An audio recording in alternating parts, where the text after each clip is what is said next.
کیا آپ یقین کریں گے کہ جب ڈونلڈ ٹرمپ امریکی صدر کی ٹیم چین پہنچی تو انہوں نے اپنے ذاتی موبائل فون استعمال ہی نہیں کیے؟ جی ہاں، حالیہ رپورٹس کے مطابق امریکی وفد کو سخت ہدایات دی گئی تھی کہ وہ اپنے روزمرہ کے فون، لیپ ٹاپ اور الیکٹرانک ڈیوائسز چین نہ لے کر جائیں، کیونکہ امریکہ کو خدشہ تھا کہ حساس معلومات ہیک یا مانیٹر کی جا سکتی ہیں۔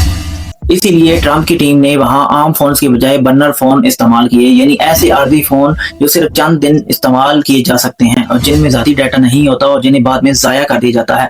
رپورٹس کے مطابق واپسی سے پہلے امریکی وفد نے وہ فونز، بیجز، پنز اور کئی دوسری چیزیں ایک جگہ جمع کی اور پھر انہیں کوڑے دان میں پھینک دیا۔ یہاں تک کہا گیا nothing from China allowed on the plane, یعنی چین سے ملی کوئی چیز جہاز میں لے جانے کی اجازت نہیں تھی۔ یہ صرف ایک سیکورٹی قدم نہیں تھا، بلکہ یہ دنیا کی دو بڑی طاقتوں کے درمیان موجود اعتماد کی کمی کو بھی ظاہر کرتا ہے۔ آج کی دنیا میں جنگ صرف ہتھیاروں سے نہیں ہوتی، بلکہ معلومات، ڈیٹا اور سائبر نگرانی بھی سپر پاورز کا سب سے بڑا ہتھیار بن چکی ہے۔